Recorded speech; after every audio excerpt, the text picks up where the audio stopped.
Bonjour à tous et bienvenue sur le live hebdomadaire de Scrum Life. Donc cette semaine sur la chaîne, on a parlé de la manœuvre de Conway inversée. Alors vous en avez peut-être déjà entendu parler, entre autres sur la chaîne, parce que précédemment on avait fait une vidéo qui présentait la loi de Conway et une autre vidéo qui présentait Team Topologies, l'approche globale, en particulier le livre qui se repose beaucoup sur la loi de Conway.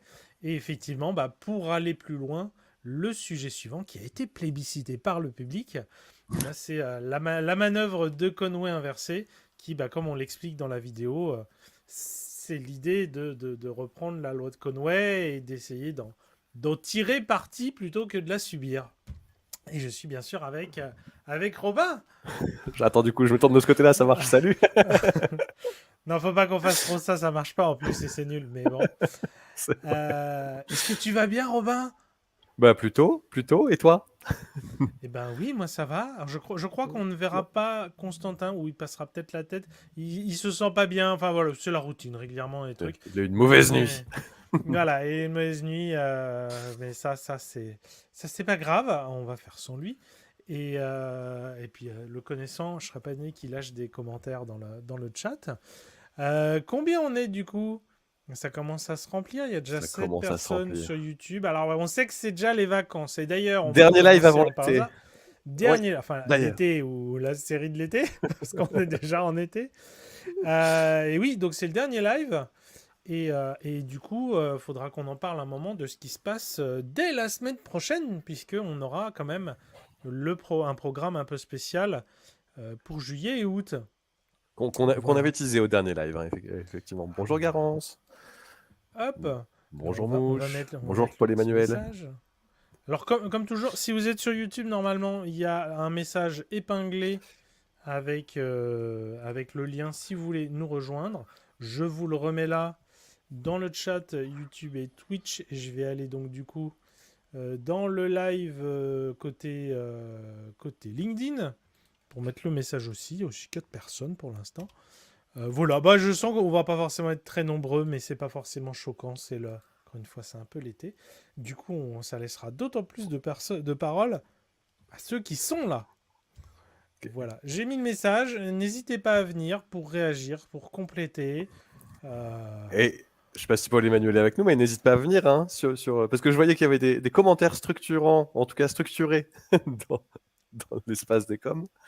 Mais je serais curieux, ouais, qu'on développe le sujet à l'oral. Écoute, Parce que, écoute, si, comme si je disais. jamais il vient, il le réexposera lui-même. En attendant, on peut lire son Ouais. commentaire. Donc, la loi de Conway inversée est une fraude qui ne respecte pas du tout les notions fondamentales qui définissent l'information. Et ça tombe bien, il a fait un autre message pour expliquer, parce que juste là, ça aurait peut-être fait light. En effet, structure de communication de l'organisation n'est pas équivalent à structure de l'organisation, tout à fait. Tout ce qui découle de cette faute de logique est donc à mettre à la poubelle. Alors, moi, je suis pas Melvin Conway, mais j'allais dire, je me base sur les travaux qu'il a pu faire, et puis j'allais dire, il a quand même acquis une notoriété internationale avec ça. Du coup, j'aurais été curieux voilà, de creuser ça. Fallait Euh, l'inviter. de, de- on aurait pu, hein, il est encore là. Il est encore en vie. Oh, Ouais, bah oui, attends, je suppose, ça, ça, remonte, ça 1967, remonte un peu. Bref. 67-70, mais bon bref, j'ai vu une photo récente de lui, je sais pas, mais voilà, il avait bien vieilli, mais je crois qu'il est encore vivant. Et il faudra que je vérifie ceci, ça je le vais référer dans Vas-y, quelques minutes. reprends le fil. Et non, non, bah, j'allais dire du coup là-dessus, sur la structure de communication d'organisation, c'est pas la structure de l'organisation. Ouais, je serais curieux que tu développes là-dessus parce que justement, lui, après ses années de recherche et son expérience, c'est ce qu'il dit, c'est sa fameuse loi. Et j'allais dire intuitivement, de mes petites 15 années d'expérience, j'ai quand même l'impression d'adhérer plutôt à ça. Quand moi, Alors, enfin, si je devais dessiner, ouais, vas-y. en l'occurrence, hein, ce que dit Paul Emmanuel, enfin voilà, que la structure de communication de l'organisation. Enfin, il y a deux niveaux. Il y a la structure de communication de l'organisation et la structure elle-même. Ça, c'est vrai et c'est assez. On en a peut-être pas parlé quand on avait interviewé François Dupuis, mais Constantin, il en avait parlé. Ça fait partie des choses qu'il a beaucoup raconté dans ses livres, François Dupuis. Et c'est une des choses... bah si, d'ailleurs, il en parle dans la vidéo. Bref, et ça, c'est une chose qui est assez important en tant qu'agent du changement, de se rendre compte que, entre guillemets, l'organigramme ne dit pas tout. Et dans la vidéo, dans l'exemple d'ailleurs qu'on a repris de la conférence de Romain Vailleux, il y a ces deux niveaux au moins en partie. C'est-à-dire on te dit, il y a tel département, il y a tel département. Il y a une rivalité entre ces départements. Il y a un copinage entre ces personnes et ainsi de suite. Et donc c'est vrai qu'il y a ces deux niveaux. Il faut en être conscient. C'est aussi, je sais que c'est le genre de choses aussi auxquelles on fait attention quand on fait un audit. Tu vois, c'est encore une fois l'organigramme, on te le donne. Maintenant, tu as envie de demander à chaque personne avec qui tu travailles au quotidien. Tu vois, ce genre de choses-là, qui souvent, justement, n'est pas un lien un pour un avec avec l'orga officiel, avec la structure de l'organisation. Et justement, je pense qu'un des enjeux, c'est de remettre aussi à plat cette différence entre les deux, de rapprocher les gens qui travaillent ensemble, de faciliter quand des personnes ont des échanges en transverse et que ça repose uniquement sur de l'informel. On peut aussi faire écho aux échanges qu'on avait eus avec Jimmy Janlen, hein, où lui il disait non, pour moi, il faut qu'on revienne au bureau pour qu'il y ait de l'informel et ça permet que l'information transite et de générer de l'innovation. Et après, on peut aussi se poser la question comment on réduit ce besoin pour l'informel et ainsi de suite. Et je pense qu'il y a aussi toutes ces notions-là un peu sous-jacentes qui se retrouvent derrière structurer ton orga et la manœuvre commun inversée. Alors, j'ai l'impression que du coup on dit la même chose, si ce n'est que, en fait, j'allais dire, en fait, je m'en fous. Mais j'explique pourquoi. C'est parce que la loi de Conway, c'est dire, grosso modo, on va créer des systèmes qui sont le reflet de la structure de communication de l'entreprise. Mais après, à aucun moment, il dit et cette structure de communication dépend de la structure organisationnelle elle-même. Je ne sais pas si tu vois ce truc-là. Donc, j'allais dire, c'est comme si en maths, tu disais qu'il faut prendre en considération une variable dans une équation, alors qu'en fait, non, cette variable-là n'est pas dans l'équation. Tu vois ce que je veux dire, il ne présuppose pas que ta structure de communication est fondamentalement dépendante de ta structure, de tes services, etc. etc. Je ne sais pas si je suis clair dans ce que je dis. Et du coup, j'allais dire, bah voilà, tes systèmes ressemblent à la structure de communication et pas forcément à ta structure orga. Enfin, je pense que dans tous les cas, ce qui est sûr, c'est qu'il faut faire attention et que c'est jamais si simple. Je pense que moi, une des choses, donc on se posait juste avant d'appuyer sur le bouton démarrer la diffusion, on se disait quelle expérience nous on a avec la manœuvre de Conway inversé, et on en a, soyons clairs, très très peu. Moi, j'avais un peu vu ça, donc effectivement, dans une startup slash scale-up que j'avais accompagné, qui est, je pense, un des meilleurs clients en fait pour ce type d'approche-là, parce qu'on est déjà dans un environnement où on est déjà un peu dans une réorg en continu. Hein, quand on est dans une startup, littéralement, tous les 6 mois, ce que tu fais n'a rien à voir avec ce que tu faisais avant, que ça soit à cause des mutations du business ou parce que bah, tu as commencé en bas et puis bah, on a recruté plein de gens. Donc en fait, maintenant, c'est toi le lead, etc. Et donc, voilà. Et en tout cas, une des choses qui est vraiment apparue, c'est de se dire, mais attention, en fait, c'est-à-dire que quand on restructure les équipes, c'est forcément dur après. Tu vois, c'est-à-dire tu rentres dans cette logique-là de OK, on veut tel système, donc on va faire des équipes pour que chacun puisse avancer dans son coin en autonomie et ainsi de suite, très bien. Ben ça suffit pas. Il faut le faire marcher ensuite. Et la première étape, et clairement ça va être dur parce que tu vas quand même commencer par ben moi j'étais habitué à travailler sur tel module, sur telle architecture, dans tel contexte. Et maintenant, entre guillemets, je travaille plus avec les mêmes personnes sur les mêmes choses. Tu vois, et le réflexe est de refaire comme avant. Le réflexe est de se dire ah bah ce type de problématique là c'était l'équipe, plutôt que de se dire non, non, non mais on a remis au clair les responsabilités, les périmètres, on a défini la nouvelle architecture. Maintenant, il faut qu'elle vive, il faut qu'on aille au bout. Et donc généralement, c'est le serment qui se mord la queue. Tu fais pas la transfo une fois que la technique est prête, parce que sinon elle est jamais prête. Donc c'est forcément dur. Et par contre, on l'a vraiment vécu. C'est-à-dire qu'il suffit pas de le décréter, quoi. Il y a la résilience qui est encore là de l'ancienne. Il y a encore le fantôme de l'ancienne orga et de l'ancienne archi qui est là, quoi. Ouais. Heu, Ça fait écho ce que tu dis à quelque chose qui, j'espère, se voit aussi dans la vidéo, qui je trouve, alors sans parler de manœuvre inversée ou autre, mais par contre ça donne, moi quand j'avais découvert il y a quelques années, ça m'avait donné beaucoup de clés, cette loi de Conway, des clés de compréhension des choses Mhm, qui m'entouraient. C'était que ce que dans la vidéo et dans la conf de Romain Valleux, on décrit comme ça, c'est le socio et le technique. Pour le coup, mhm, ça, sont liés, corrélés, hein, les uns aux autres. Et tu sais, des fois, tu as des tentatives de transfo agile où tu dis on va restructurer nos services, on va restructurer les équipes, les casser, les refaire et tout. Et mhm. puis quelques mois après, enfin, tu sais, dès que tu as arrêté cet effort de transfo, tout revient à cette espèce de point d'équilibre.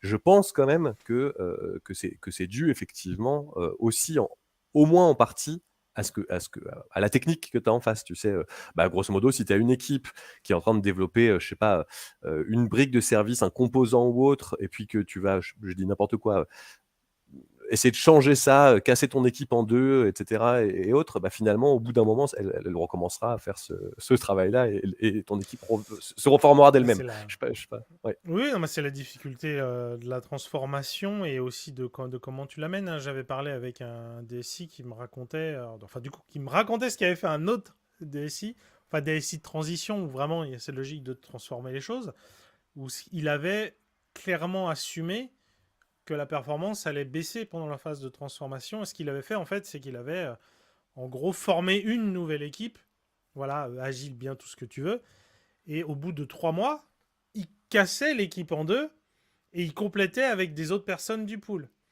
qui n'étaient pas Ouais. encore dans la transfo. Et puis 3 mois plus tard, les équipes, du coup, elles ont intégré à leur tour, ça veut dire quoi, travailler de cette nouvelle manière. Et hop, il recassait les équipes en deux et il intégrait des nouvelles personnes du pool et ainsi de suite. Donc oui, clairement, tu es parti pour une performance assez compliquée pendant un certain temps. Ouais. Et très souvent, elle est là aussi le problème. J'en parlais, si vous avez été là dans le meet-up que j'avais donné il y a quelques semaines sur toutes les équipes agiles ne se valent pas.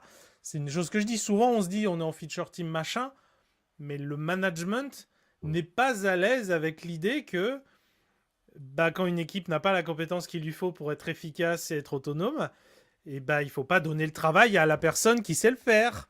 Il faut être OK avec le fait que l'équipe, elle va prendre du temps, elle va se former, elle va monter en compétences dessus et que donc forcément, la performance baisse. Et ça, je pense que c'est une des clés qu'on retrouve dans les transfos qui réussissent. C'est que les personnes en haut qui font le sponsor savent et sont à l'aise avec le fait que on stoppe pas le business, mais il va clairement ralentir pendant un moment, quoi. Donc, à moins que alors, si tu veux pas rebondir, sauf si tu veux rebondir sur quelque chose, j'ai vu qu'il y avait pas mal de commentaires sur lesquels on pouvait un peu Ouais, ouais, répondre. justement, j'allais parler de ça. Juste, j'en voyais un. Alors, dites-moi si la Vas-y. définition que j'en ai vous fait réagir. Bah, Paul-Emmanuel disait, à juste titre, c'est bien de définir le côté système quand on dit ça. Alors, j'ai une définition générique qu'il faut contextualiser, mais le côté générique, moi, j'aime bien dire que c'est un ensemble d'éléments, donc éléments humains, techniques, chaises de bureau, j'en sais rien, qui se coordonnent dans l'atteinte d'un objectif commun. J'aime bien définir le système comme ça. C'est peut-être réducteur, donc c'est peut-être une pensée réductionniste pour le coup, mais j'aime bien dire ça, voilà, Après, ce on est truc-là. toujours. C'est comme ça qu'on aborde le complexe, hein. C'est en faisant des Ouais. modèles. C'est toujours la phrase de les modèles sont tous faux, mais ils sont utiles. Et du coup, voilà, donc encore une fois, quand je dis ces actions contextualisées, bah, du coup, en fonction de là où tu vas, bien sûr, le système varie, mais j'allais dire, comme tu parles d'ensemble d'éléments, bah oui, telle brique technique, telle équipe, telle personne, Ouais. bah, vont former des, des systèmes différents. Bon, c'est la définition que j'en ai, mais je serais curieux de voir ce que vous utilisez. Et puis après, je crois, ouais, Conway n'est pas à l'origine de la manœuvre inversée, et on passe sur la suite, mais effectivement, j'ai pas Non, retrouvé la ça semble source, pas. rien ne le dit, hein. En tout cas, j'ai pas vu Non. des écrits que je connais, moi, de Conway, lui qui parle de Bah, la manœuvre inversée, donc c'est arrivé après. Mais ouais, oui, oui, bah, enfin, surtout que c'est. À la base, c'est une loi empirique. C'est-à-dire que c'est pas une loi prouvée, on la constate encore et toujours. Et donc finalement, même, on pourrait même débattre déjà quand on est sur ce type de fondement théorique. Est-ce que c'est des fondements solides pour construire les stratégies? Je sais que c'est très très très très associé à Team Topologies. Alors donc je pense que Alors moi, je l'ai lu le livre, donc j'ai un peu honte si c'est Mm. écrit dans le livre qu'ils le décrivent. Ou en tout cas, ils le décrivent pas avec.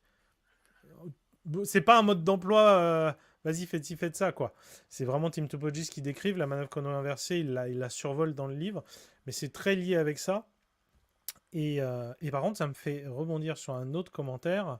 Du coup, le Sprinkler qui dit: dois-je en déduire que ce sont les RH qui modélisent l'architecture des applications développées? Ça sent un peu le troll, hein, monsieur le Sprinkler. Et alors, dans Team Topologies, il y a une réponse claire à ça, qui est du coup celui qui définit l'orga, ben, entre guillemets, c'est un architecte, au sens technique du terme.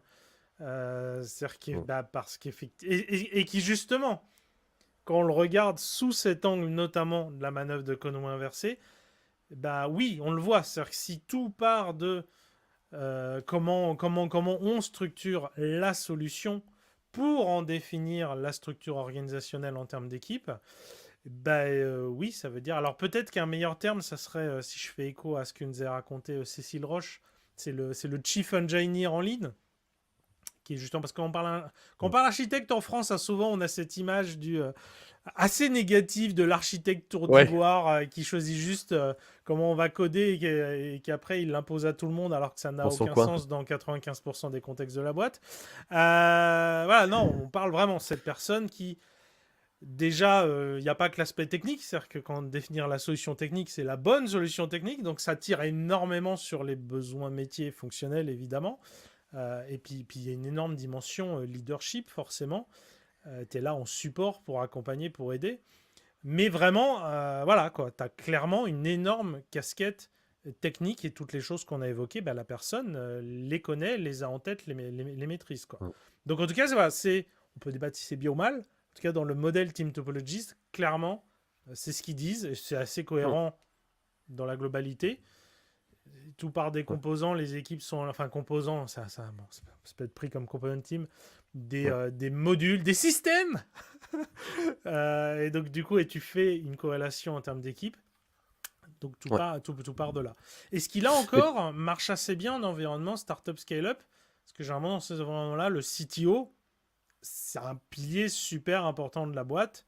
Et c'est souvent lui d'ailleurs qui fait le pont entre et l'orga technique à haut niveau, et du coup la dimension RH, recrutement, structure des équipes, et la dimension métier, business aussi à haut niveau, c'est-à-dire que, enfin, parce que CTO, il est au board, quoi. En tout cas, dans ouais. une orga de la tech, quoi, en tout cas. Mm. Mais de toute façon, j'allais dire oui.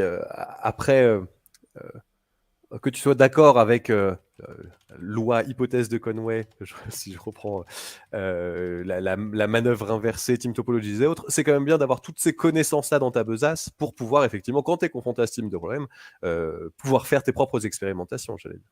On a été rejoint par quelqu'un. Ben, c'est Est-ce que Garance, on le c'est connaît, Garance, Garance? on va pas J'allais faire dire. genre Oui, oui. surprise. Je voulais faire une surprise. Bon, Enfin, d'accord. tant pis, moi j'ai tout lâché, vas-y, Allez, je le fais monter. vas-y. Salut Garance. Salut, salut, ça fait toujours plaisir de vous voir. Pareil, de même.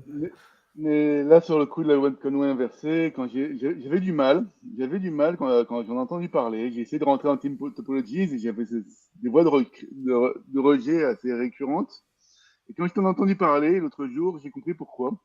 Quand on m'a expliqué que l'humain, c'était la chose qu'on maîtrisait le plus, j'ai cru entendre le postulat du mauvais manager. C'est c'est magique ce truc-là. C'est faire abstraction de un siècle de risques psychosociaux, Alors, l'existence de alors, médecine du travail sur ces questions-là, mais c'est magique. Quoi. avant de te laisser Tu maîtrises continuer, l'humain. il me semble qu'on le disait, ou sinon en tout cas c'était dans le script et je sais plus si on l'a dit comme ça, mais on dit qu'on semble maîtriser le plus. Mais je savais que ça allait faire réagir cette phrase-là. Je te laisse continuer. Mais oui, oui. Qu'on maîtrise le plus. Tu me rappelles le nombre de problématiques psychosociales qu'on a aujourd'hui en entreprise en France. Il y a une règle de base qu'on a en sociologie, on a ce qu'on appelle l'organigramme formel et l'organigramme fonctionnel. Et cet organigramme formel, l'organigramme formel, c'est celui qui existe. C'est ce qui fait que globalement, un tel a les réponses parce qu'il a été cherché un qui d'à côté. C'est ce que Jimmy Glennon croit qu'il se fait uniquement en direct, mais que c'est bizarre, mais en remote, moi j'ai beaucoup d'informels qui se passent et Hmm. ça se passe très bien. Mais Bah ça, en fait, on le prescrit jamais. Croire qu'on va le prescrire parce qu'on va se dire, bah, on va faire mon entreprise comme je la veux, comme ça, c'est bien. T'as presque inventé le commandant de contrôle, là. C'est magique, ton truc. Ah oui, bah De dire que tu te alors, focalises sur la tech, ouais. alors, En fait, c'est un peu l'idée, ouais, c'est d'avoir un architecte qui va prédire les rapports humains. C'est magique. je- C'est, je alors, comprends que ça, je comprends que moi ça après, rassure Ah, des alors, CTO, c'est mais même c'est pas ça. complètement l'idée hein, quand tu dis un peu oui, oui, après à débattre et puis faisons-le justement, c'est intéressant ces points de vue. Mais effectivement, ouais, c'est dire tu te focalises sur la tech, tu fais ta belle orga, enfin la belle architecture de ton produit et après tu redéfinis ton orga en fonction de ça. Mais oui, la vidéo résumée en une phrase, c'est ça. En fait, tu fais ton entreprise en silo en espérant ne pas en générer. C'est bien ça ton histoire. Mais après, par contre, je n'irai pas jusqu'à là. Mais par contre, j'allais dire, encore une fois, j'aime bien parler de tentatives, d'expérimentation, etc.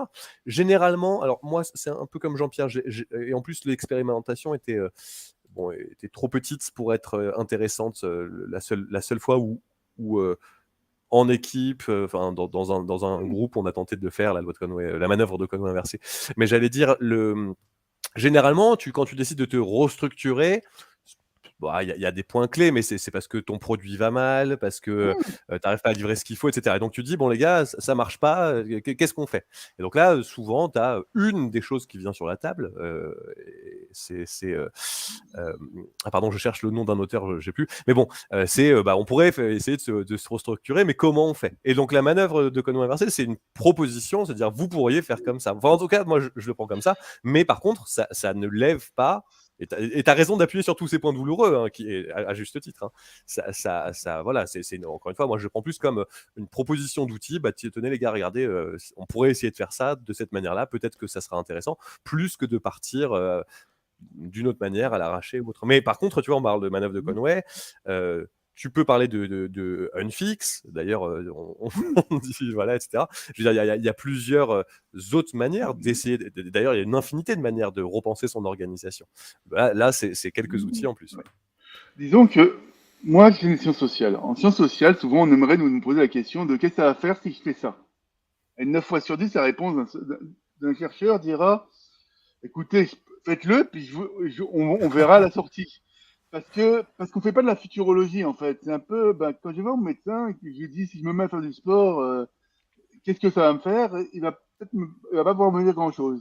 Si ce n'est qu'il m'a annoncé qu'il va peut-être avoir des courbatures au départ. Ça, c'est à peu près certain. Mais pour le reste, c'est pas grand-chose.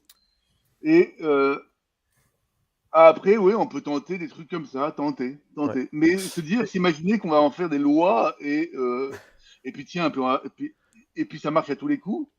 ah, Tu sais, la bah, bullshitologie professionnelle, ouais. Ouais.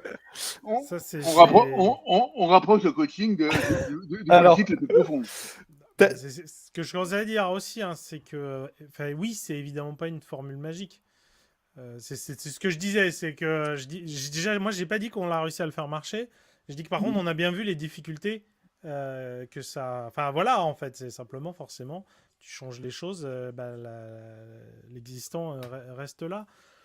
Après, je pense que oui, il faut clairement se dire que Team Topologies et les auteurs qui sont derrière, ils sont pas dans le délire hippie du ultra participatif partout, ce qui n'empêche pas d'avoir des équipes très très très autonomes. Mais tu vois, enfin entre guillemets, ils ont fait leur deuil de se dire que le haut niveau de l'orga, tu le fais en participatif. Et ce qui correspond, je pense, à la majorité des boîtes, parfois de manière vraiment très consciente, sans que ça soit simplement on veut rester dans l'ancien monde. Tu vois, je donne l'exemple d'une startup.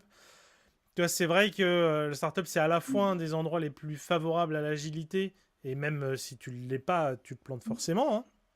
Mais en même temps, parfois, pour faire des pivots de toute la boîte rapidement, c'est... Enfin, en fait, c'est juste... Mettons-nous à leur place, je peux... On serait à leur place en tant que coach agile. Je ne sais pas si on craquerait aussi ou si on aborderait les choses vraiment autrement. Mais c'est normal aussi qu'on se dise, non, mais il faut qu'on avance, donc on y va. Donc, Moi, ce qui me fait, toujours, moi, ce qui me fait peur dans ces pivots, dans ces trucs, bien souvent, on arrive en tant que Scrum Master sur des mandats, où ils ont fait ce choix du pivot. Puis c'est bien parce que souvent, en plus, ils en ont fait plusieurs avant où ils sont bien plantés. Et on croit que pivoter, ça n'a pas d'impact. Mais humainement, un pivot, bah, c'est simple. Hein, on maîtrise tellement ça que ça se compte en un arrêt maladie. Ça se compte Ouais, en pour résistance au démission, ouais. changement. En résistance au changement. Ça se compte en des grands moments de souffrance. Alors, je comprends, des fois, que pour l'entreprise, c'est le seul choix où, globalement, on ferme et puis basta. Et puis, c'est tout à fait nécessaire. Mais théoriser la casse humaine en disant que c'est la chose qu'on maîtrise le plus, pour moi, c'est la pire des choses que j'envisage. Et quand on me fait le coup de l'agilité, c'est un truc de hippie, Mais moi, je le hippie dirais avec, autrement. Je dirais hippie avec autrement, c'est-à-dire que responsable, ça ne peut pas marcher si tu n'as pas l'accord, l'implication des gens. C'est-à-dire qu'entre guillemets, si tu fais la... Si effectivement, on prend l'extrême, hein, l'architecte, le manager, ce que tu veux, qui tout seul dans son coin, il fait ses crowbars et après, il démarre tout, effectivement, ça va être la fameuse résistance au changement, qu'en fait, juste les gens qui savent pas où ils vont ou qui ont juste pas envie de disparaître ou tout ce que tu veux. Si par contre, on est embarqué dans le rêve commun de là où on veut aller, des enjeux qu'il faut qu'on relève et ainsi de suite, toi, c'est ce que je disais. Nous, maintenant, notre responsabilité, c'est celle-là. Donc, ce type de travail, il faut qu'on le prenne, il ne faut pas qu'on le laisse à l'autre équipe, et quand nous vient nous voir pour nous demander de faire ce qu'on faisait avant, il faut qu'on push back vers la bonne équipe. Si les personnes n'ont pas envie de jouer le jeu, forcément, ça mais marchera pas. c'est pas qu'ils veulent ou qu'ils veulent pas, c'est que Mais il faut les il y, a, embarquer. il y a des dynamiques aussi humaines dans cette histoire-là. C'est facile, mais prends des êtres humains qui sont totalement libres, dans un espace totalement libre, et essaie de restructurer l'espace en se disant que tu vas le faire par nature, en imposant certaines règles et que tu vas refaire cet espace. C'est bizarre, ça marche pas. C'est bizarre, ça marche pas ou Bah, peu. il faut que les gens y Et signent aussi. Et en toute honnêteté, ah, c'est le principe des working agreements. Si tu imposes des working agreements à l'équipe, ça a moins de chances de marcher Ça, que si c'est l'équipe ouais. qui définit ces working agreements.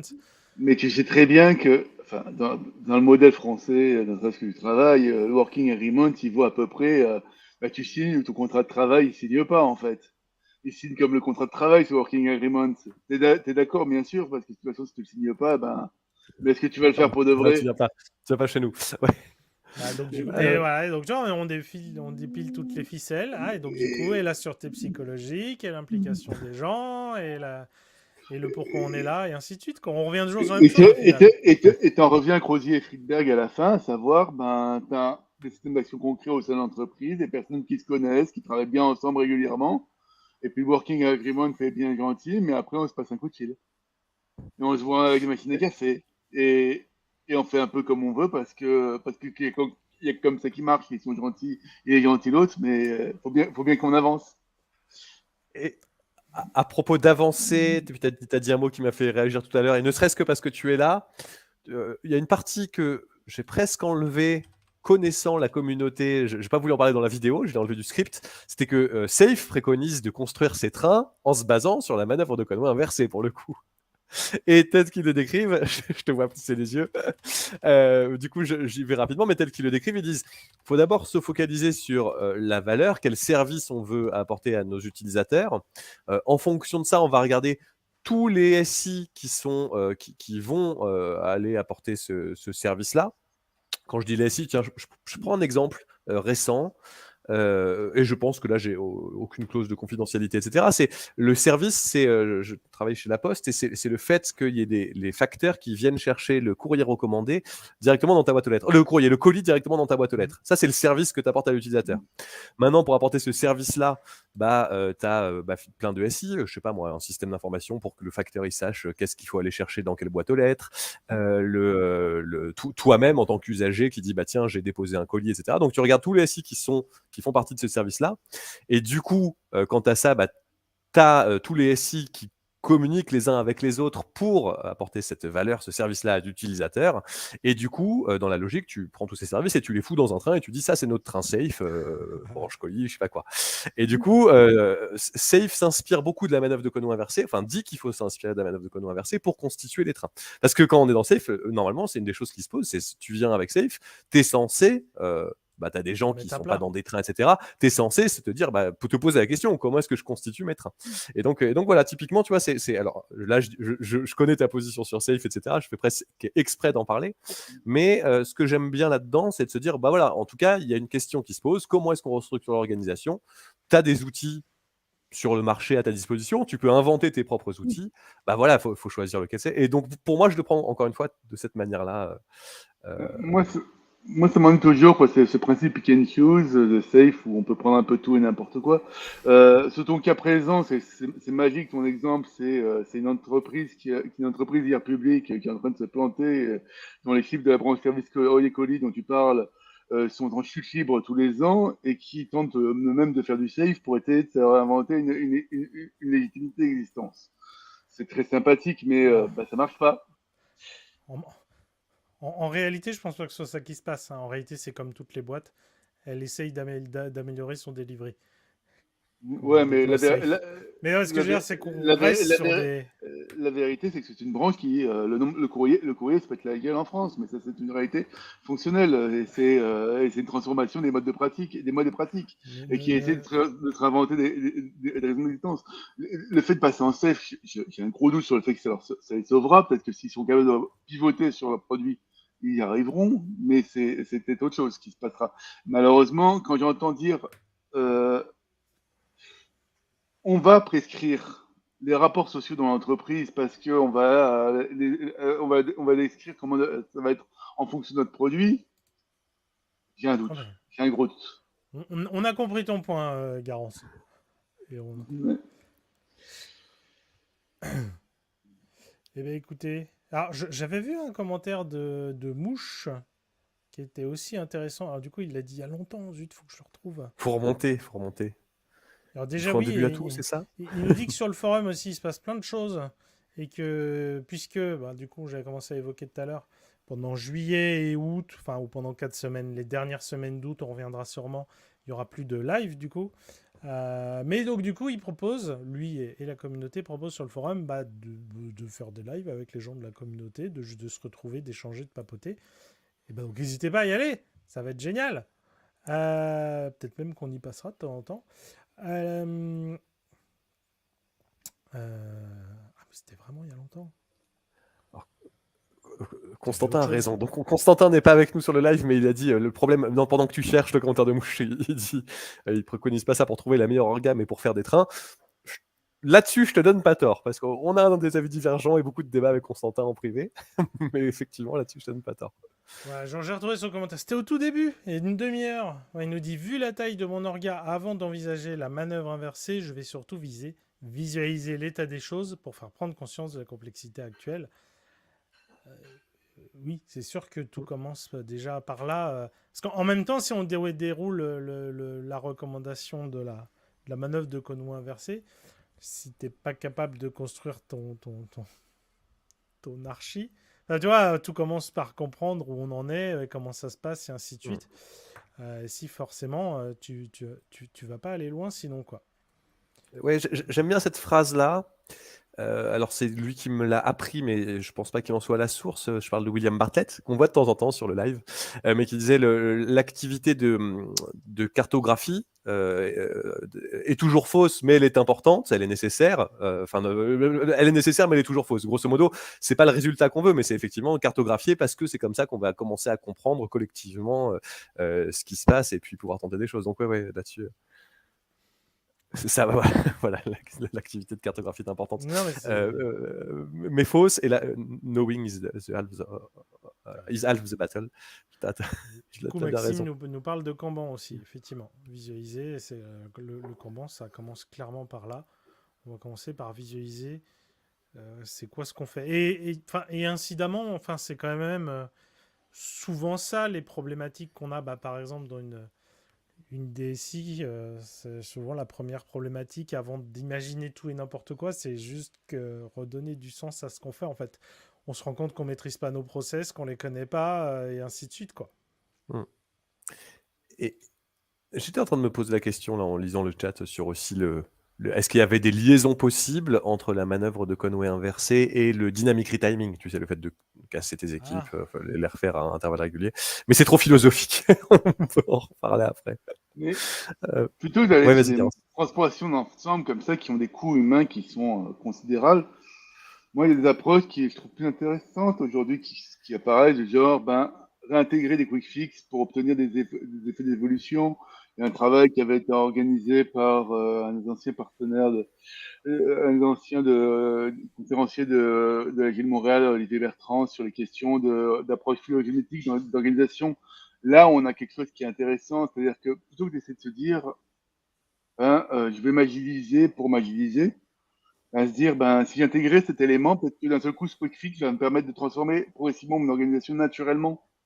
Peut-être que, à l'image de cette idée que faire le plan en agilité, c'est pas faire tout, c'est se mettre en action c'est un peu comme c'était une cartographie, c'est la moitié du travail qui est fait.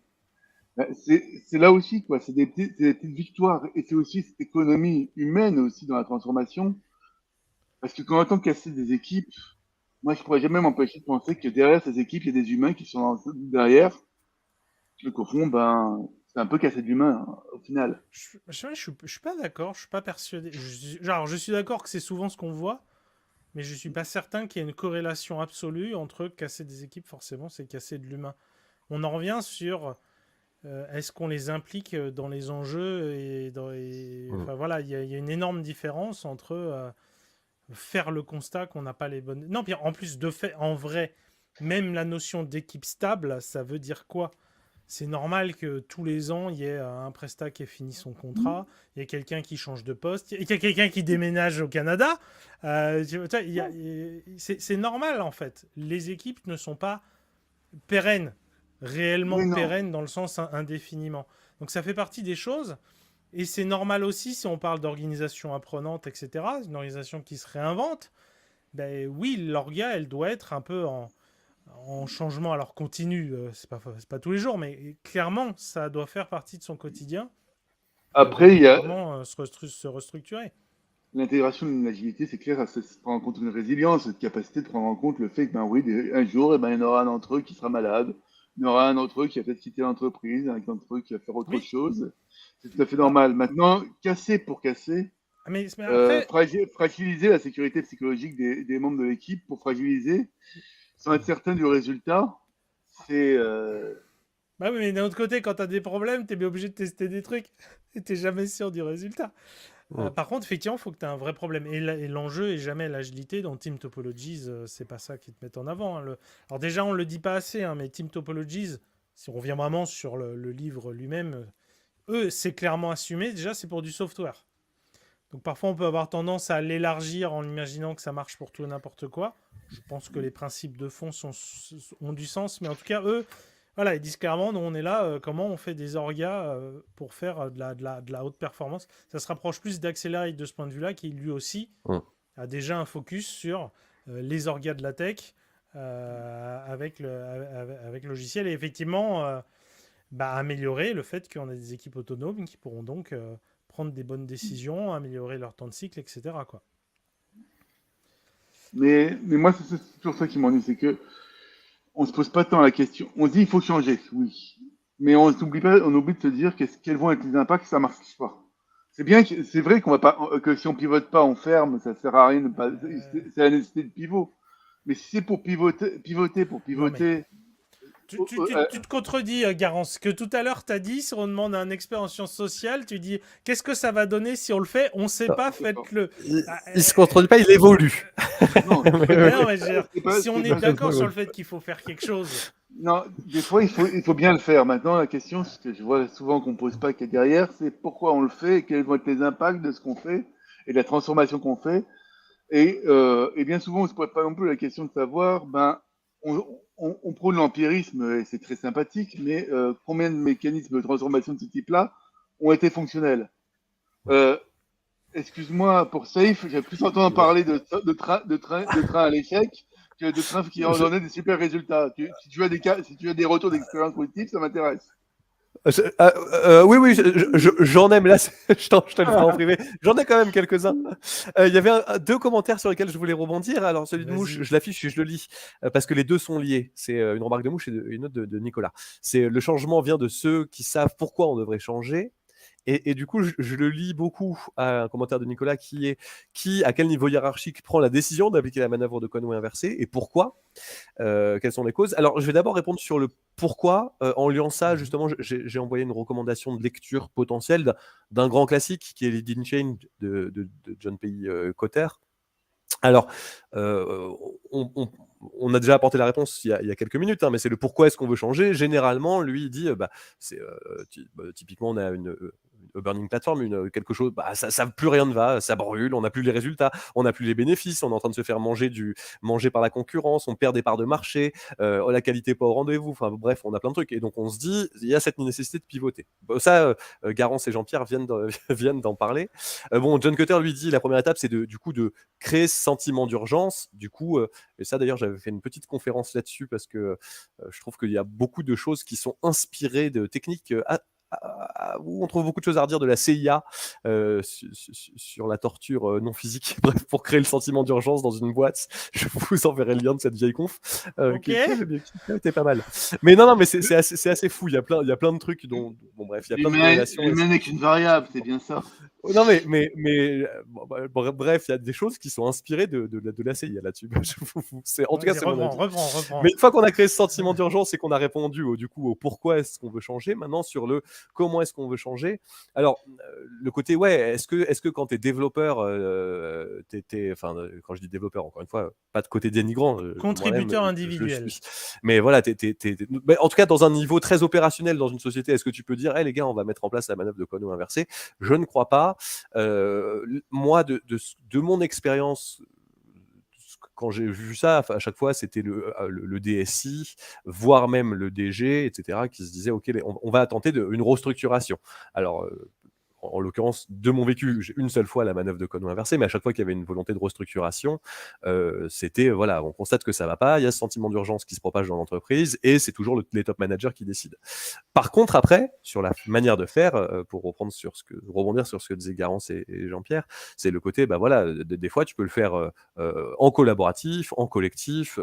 Moi, il y a un atelier que j'aime beaucoup du management 3.0, les Medler's Game, enfin, en tout cas, qui est utilisé dans le management 3.0 pour cartographier tous ensemble et se mettre dans un futur hypothétique et essayer de tous ensemble créer ce que sera la future boîte. Sans parler de team topologies et tout ça, je l'ai vécu quand il y a eu des fusions d'assurance, Malakoff et Médéric qui fusionnaient, etc. Il y avait ces trucs-là qui étaient faits avec les opérationnels. Donc, généralement, la demande vient du top management. Par contre, après, ils ont le choix soit d'essayer d'impliquer tout le monde, soit d'imposer. Et ça reboucle un peu avec ce que vous dites. Hein, mais en tout cas, Nicolas, c'est la réponse que moi j'apporte, mais qui est la même que celle de Jean-Pierre et Garance, peut-être en synthétisé. Mais ce qui me fait toujours très peur dans ces méthodes-là, c'est qu'en fait, ce que tu me dis, c'est on sent peut-être qu'on a peut-être partagé le fait qu'il fallait qu'on change, mais le top impose un truc. Enfin, ça reste pas facile et c'est le quotidien qu'on vit, soit directement, soit des personnes qu'on accompagne. Hein. C'est comment trouver le juste milieu parce que c'est. Enfin, à moins d'être dans une orga vraiment très. Enfin, qui déjà a ça dans ses gènes, et d'ailleurs ça se voit dans la structure, genre c'est un modèle coopératif, etc. Généralement, tu n'arrives pas à te reposer exclusivement sur le leadership de la masse. Par contre, effectivement, comment tu arrives à en injecter juste assez pour créer du sens, créer de l'envie, emmener les gens et ensuite embarquer les autres. Et c'est jamais facile, mais je crois que c'est vrai pour à peu près tout. On a toujours cette facilité, là, elle est toujours dans un extrême. Souvent, c'est Et le travail du coaching d'arriver à embarquer ce reste de l'équipe, réfléchir ensemble. J'ai vu beaucoup de startups en France et même ailleurs qui voulaient partir sur le modèle Spotify en oubliant que le modèle Spotify, c'était avant tout un truc qui s'était créé avec les équipes en réfléchissant ensemble sur quel produit et comment on allait le faire. Et ça n'avait pas tant été, c'était assez particulier. Après, c'était les méthodes de Kniberg, elles sont datées, il y a du pour et du contre. oui, non, Mais il y avait enfin, quand même, il y avait une construction dans le modèle. je le prends vraiment avec des pincettes, hein, le Spotify, parce que je pense que c'est fondateur dans les croyance populaire qu'on a en tant que coach agile. Et voilà, hein, on fait des chapters, on fait des squads, on fait tout ça, etc. Et Et pourquoi? en étant tous persuadés que c'était ce qu'ils faisaient, et en fait, au bout d'un moment, il a fallu se rendre compte que d'une, c'était pas vraiment ce qu'ils faisaient, c'était ce qu'ils voulaient faire. Donc je dis pas qu'ils en ont pas fait du tout, mais moi, de ce que j'en comprends, ils ont dû faire au mieux un déploiement partiel. Et tu vois, Ils il y ont a plein de été, choses qu'ils ont mis en mais place, en c'était, fait, n'ont pas vraiment prises. ouais, ils ont itéré. Ils ont itéré sur le modèle organisationnel. Mais ils ont itéré sur un modèle organisationnel. Après, on a essayé de le théoriser, ce modèle organisationnel, mais on a oublié que c'était l'itération qui avait fait la chose. Moi, je dis juste qu'il faut pas prendre, même si c'est que des idées qui sur le papier nous font rêver, faut pas les prendre pour argent comptant tout court. Oui, Voilà. non. Après, mais le pire dans cette histoire-là, c'est après toutes les startups qui se sont dit on va copier le modèle et on va se dire que ça va fonctionner parce que ça va fonctionner pour eux. Et c'est ça aussi que je crains. C'est derrière, limite, je préfère itérer et puis qu'on se plante parce qu'on essaie de faire un truc qui nous correspondait Mhm.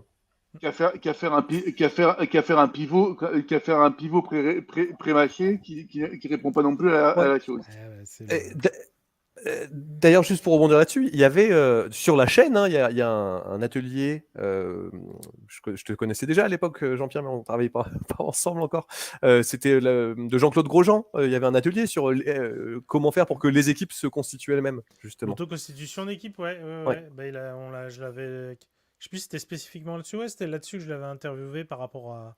Bah, en tout cas, à l'époque, à part son article de blog sur le sujet, on trouvait pas grand-chose sur cette idée-là, qui reste une idée assez intuitive quand on y pense, tu vois, de se dire, ben, les gens vont constituer les équipes. Et voilà. Et depuis, je pense, je ne renie pas tout ce qu'a pu faire et dire Jean-Claude Grosjean, mais voilà, depuis, j'ai continué de me renseigner dessus. J'ai aussi un peu expérimenté. Il y a notamment un livre que je recommande sur le sujet. Je ne sais plus comment il s'appelle. Enfin, justement sur le fait de faire des équipes auto-organisées et qui sont finalement, et les approches qui sont dedans sont beaucoup plus ambitieux que ce que Jean-Claude décrit dans son blog et donc du coup dans la vidéo où justement ce qu'il décrit c'est très entre guillemets le management ou l'architecte ou ce que tu veux a déjà décidé qu'il nous fallait tant d'équipes avec telle typologie dedans genre entre X et Y nombre de développeurs et puis tel type de compétences et ainsi de suite donc les gens remplissent c'est déjà très bien et je peux concevoir que dans une orga qui aime bien garder les mains dessus c'est mieux que de décider mais dans le livre, ils vont beaucoup plus loin, en mode, Ouais. la règle principale, enfin, il y a deux règles. Hein. La première règle, c'est si on traite les gens comme des adultes, ils se comporteront comme des adultes. Et la deuxième règle, c'est, quoi qu'il arrive, faites ce qui est le mieux pour la boîte. Ce qui est extrêmement puissant hein, en termes de... Et ce qui s'applique d'ailleurs à tout, même en dehors de cet atelier. Et bon, on voit aussi que ça va être compliqué de mettre ça en place si les gens n'en ont rien à faire de leur quotidien et de la boîte. Mais voilà, dans un environnement pas pourri, ça nous amène extrêmement loin. Et donc, du coup, ça ouvre aussi la possibilité à. Moi, je suis pas designer, mais j'aimerais bien essayer.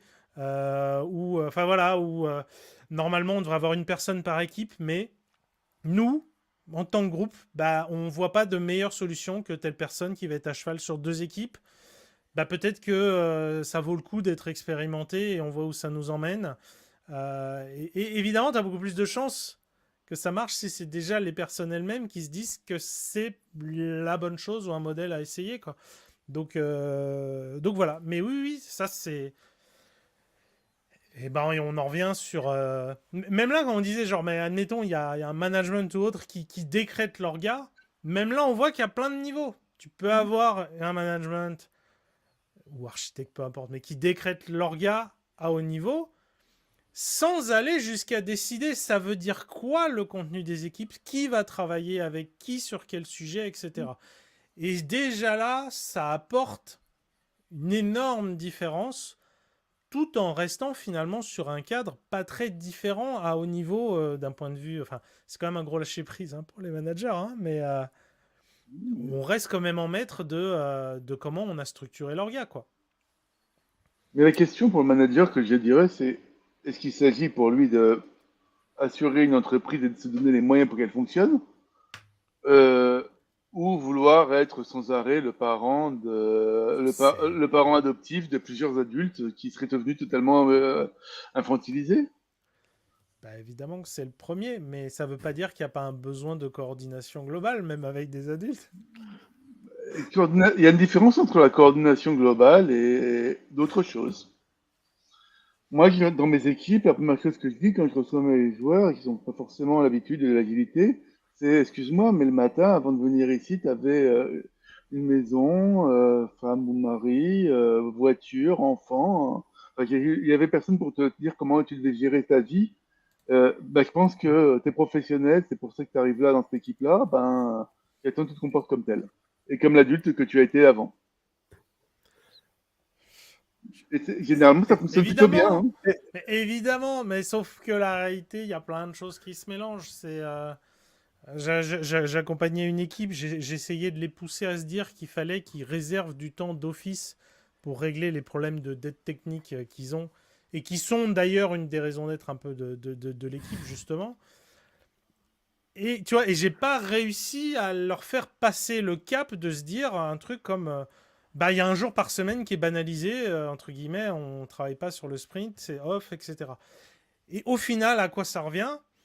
Bah ouais, mais on n'a pas vraiment une vision de l'équipe. On a essayé de formuler un truc, mais est-ce que ça a été validé? Est-ce que tu vois, il y a tout qui se mélange qui fait que. D'ailleurs, c'est ça aussi le bon management, ben, c'est aussi beaucoup tracer le terrain. C'est dire clairement, voilà, ça c'est votre terrain de jeu. Autour, vous n'avez pas le droit, ou il faut demander. Là, il y a une mine, là, il y a une mine, là, il y a une mine. Je vous garantis que tout le reste de la zone, s'il n'y a pas un panneau mine, il n'y a pas de mine. Tant que tu n'as pas ça, eh ben, c'est compliqué de s'assumer, de faire preuve de leadership quand on est au niveau contributeur individuel, quoi. Là, j'ai une question en tant que Scrum Master. Pourquoi tu extrais du sprint la résolution de la dette technique? Parce que là, on est parti pour 1 heure et c'est très contextuel. Il y a des sujets avec la gouvernance aussi au-dessus et compagnie, comment tu débats les sujets et ainsi de suite, etc. Quoi. Mais oui. Salut Arnaud, tu nous rejoins pour les dernières minutes Arnaud. Je voulais Mais donc- oui. Euh, euh, Juste, on avait un débat avec le Sprinkler sur les écrits ou les modèles obsolètes, parce que effectivement, je parlais de Leading Chain de John Cutter. Mon point de vue, je disais dans le débat, c'est un peu pas le travail Quelle est la d'un question? chercheur ou d'un historien, mais est-ce qu'on a le droit est-ce que c'est bénéfique ou pas de se baser sur des vieux écrits ou autres? Et mon point de vue, c'est pour construire des nouvelles choses, il faut bien savoir ce qui a déjà été, l'existant et ce qui a été tenté. Donc je trouve que effectivement, même si qu'on peut se baser sur des anciennes choses, obsolètes ou autres, pour construire des nouveaux raisonnements et pas tourner comme ça. Il y a aussi plein de choses qui sont pas réellement obsolètes. Hein. Ouais, Sont ouais, affinées avec le temps, mais arrête ou je vais te servent parler de de fondement. Tuckman. Non, parce que Tuckman, on a des débats là-dessus, et moi je trouve malgré tout qu'on repasse souvent par les étapes qu'il décrivait. Bon bref, et juste, j'allais dire, peut-être qu'on pourrait presque avoir des devoirs de vacances, vu qu'on va venir en juillet et août, mais je serais curieux de savoir, et on peut en parler dans le forum du coup de Scrum Life, si vous avez déjà vécu des restructurations organisationnelles, vu que c'est un petit peu ça le but de la manœuvre de Conway inversé, finalement, est-ce que vous avez connaissance de quelles stratégies, quels outils ont été utilisés? Est-ce que c'est tel framework, tel outil, la manœuvre de Conway ou autre? Franchement, je serais content. Moi, je suis pas tout de suite en vacances, mais pour le coup, j'irai participer au débat parce que ça peut être une belle vidéo, justement, tous ces outils-là qui généralement sont dans la besace des gens dont c'est les métiers, les coachs et autres, et pas forcément des trucs très connus. Ça peut être intéressant. Bref, je te repasse la main. Non, mais c'est très bien. Et ben, je proposais, là, il nous reste 5 minutes. On va peut-être parler justement de ce qui se passe cet été. On va faire coucou à Garance. À bientôt, d'une manière Salut, ou d'une Arnaud. autre. On reste en contact. Faut pas prendre de vacances, c'est pas bon. On va faire comme s'il l'avait pas dit. À bientôt, Garance. Allez, profitez bien de l'été. Et oui, donc déjà ça, c'est effectivement, profitez bien tous de l'été. Donc du coup, qu'est-ce qui va se passer en juillet et en août, Robin? C'est dès la semaine prochaine que ça commence, je Alors, crois. dès la semaine prochaine, ouais, il y a des vidéos, on vous l'avait pitché, mais alors on est Vous connaissez la position de Scrum Life sur les certifications agiles. Néanmoins, on trouve quand même que y a beaucoup de personnes qui nous parlent de la PSM, la PSP ou la PSM, de la PSM 3, ne serait-ce que parce que finalement les employeurs, c'est un des critères de sélection qu'ils ont souvent. Voilà, tu veux être Scrum Master chez moi, est-ce que tu as la PSM 1? Ce truc-là, même si ça fait pas forcément sens pour moi, Robin, malheureusement, on le voit souvent. Et du coup, on fait une petite série de l'été, donc pendant juillet-août, ça sera des vidéos pour préparer aux questions de ces certifications agiles, qui préparent beaucoup aux certifications de Scrum.org, mais pas que. Et il y a même quelques sujets un peu touchy qui vont sur des certifications très difficiles, comme la PSM3 ou autres. Mais donc voilà, ça va être des révisions ensemble. Bah, Vous vous enfin, rappelez non, il y des cahiers de a... vacances? Ouais, vas-y. Ouais, alors, non, mais en vrai, si vous avez vu, par exemple, même les vidéos qu'on a fait, on décortique Scrum. En vrai, et ça aussi on le voit avec nos élèves pendant les formations, hein, c'est quand tu peux dérouler pas mal de choses en fait aussi derrière une question. Parfois, il y a évidemment, voilà ce qu'il faut répondre parce que c'est une certif. Mais c'est intéressant de creuser pourquoi le framework en question répond ça. Et aussi, qu'est-ce qui se passe dans la vraie vie, quoi. Enfin voilà, je pense que c'est Ouais. aussi une bonne base pour mener à des échanges. Et puis, globalement, c'est aussi un peu un test. On va voir. On va y en avoir 8, il me semble. Ouais, c'est Et, des vidéos très courtes. Dans l'idée, c'est 2-3 minutes chacune, quoi. C'est une question, la réponse officielle, enfin, j'allais dire notre réponse officielle, parce que c'est des questions qu'on imagine, et puis on explique on pourquoi. forme Voilà. les gens quand même à ça. Donc, normalement, on ne doit pas dire trop de Ouais, ouais, bêtises. ça devrait aller. Et tu disais Voilà, et du coup, il y a 8 épisodes chaque semaine, juillet-août. Par contre, il y aura donc, et ça, faudra compléter ce que je dis, pas de live associé à ces vidéos-là, mais, et je crois, Mouche voulait lancer quand même des lives où il y avait des gens de la Ouais, commu qui voulaient quand même qu'on puisse échanger. Voilà. tout à fait, tout à fait. Allez sur le forum. Je pense qu'il va se passer un truc sympa. Et voilà. Et donc, du coup, dans tous les cas, le programme habituel. Enfin, de toute façon, vous avez le droit de prendre des vacances, vous aussi. Mais sinon, encore une fois, allez sur le forum. Regardez les anciennes vidéos. Je vous rappelle qu'on vous pouvez aussi demander la certification Scrum Life si vous avez vu tous les épisodes. Voilà, ça peut être l'occasion aussi, c'est l'été, on regarde tous les Scrum Life. Mais voilà, mais donc on se retrouvera pour sûrement la dernière semaine d'août pour effectivement la rentrée avec le programme habituel, avec des vidéos un peu plus longues, voilà, entre 8 et 15 minutes, et le live. Et puis plein d'annonces. Alors parce qu'effectivement, vous le savez déjà, on vous en parle régulièrement. On a en septembre, on aura les inscriptions pour notre formation principale, notre formation en 10 semaines, enfin formation principale, formation annuelle.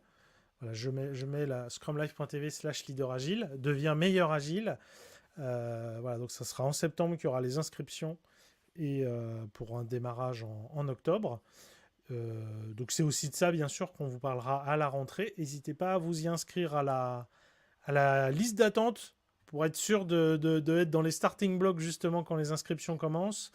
Il n'y a aucun engagement non plus. Vous pouvez vous inscrire même si vous n'êtes pas du tout sûr de vous inscrire une fois en septembre.